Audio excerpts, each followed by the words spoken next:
Bonjour à toutes, bonjour à tous. Donc aujourd'hui, nous allons travailler l'installation poste de conduite afin de vous aider dans votre apprentissage. Donc si vous avez des questions, n'hésitez surtout pas, on se fera un plaisir de vous répondre. Donc tout d'abord, on va commencer effectivement, avant de monter dans le véhicule, par vérifier s'il n'y a pas d'obstacle pouvant nous gêner, bien sûr. Et avant d'ouvrir la portière, on s'assurera qu'il n'y ait pas de vélo ou de trottinette qui s'approche de nous, parce qu'on risque effectivement de les heurter avec notre portière.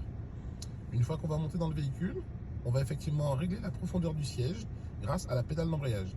Donc le but effectivement, c'est d'appuyer à fond sur la pédale d'embrayage en gardant le talon au sol et d'avoir la jambe fléchie.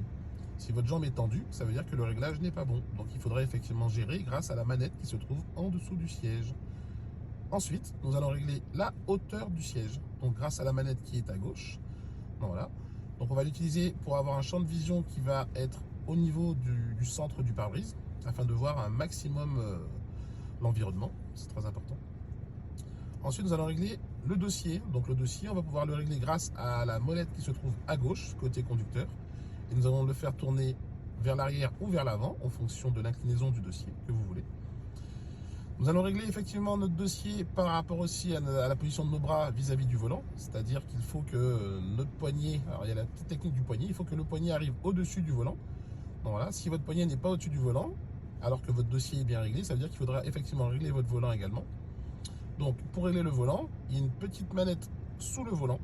D'accord. Vous allez tirer dessus, vous allez pouvoir régler en profondeur votre volant, mais également de haut en bas. Une fois que le volant est bien réglé et que votre poignet arrive parfaitement au-dessus du volant, quand vous allez tenir votre volant, vous allez vous rendre compte que vos bras également sont fléchis. Donc c'est très important. Donc assurez-vous aussi au passage de bien voir votre compteur, car c'est très important quand on conduit, bien sûr, afin de connaître les limitations de vitesse, voir s'il n'y a pas d'anomalie au niveau de votre véhicule.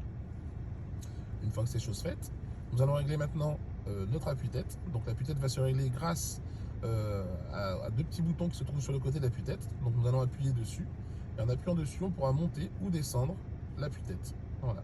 Je rappelle que la partie arrière du crâne doit reposer en cas d'accident sur l'appui-tête, mais lorsqu'on conduit, la tête elle sera autoportée afin de pouvoir pivoter de gauche à droite pour effectuer nos contrôles. Une fois que notre appui-tête est bien réglé, à ce moment-là, nous passerons effectivement au rétroviseur.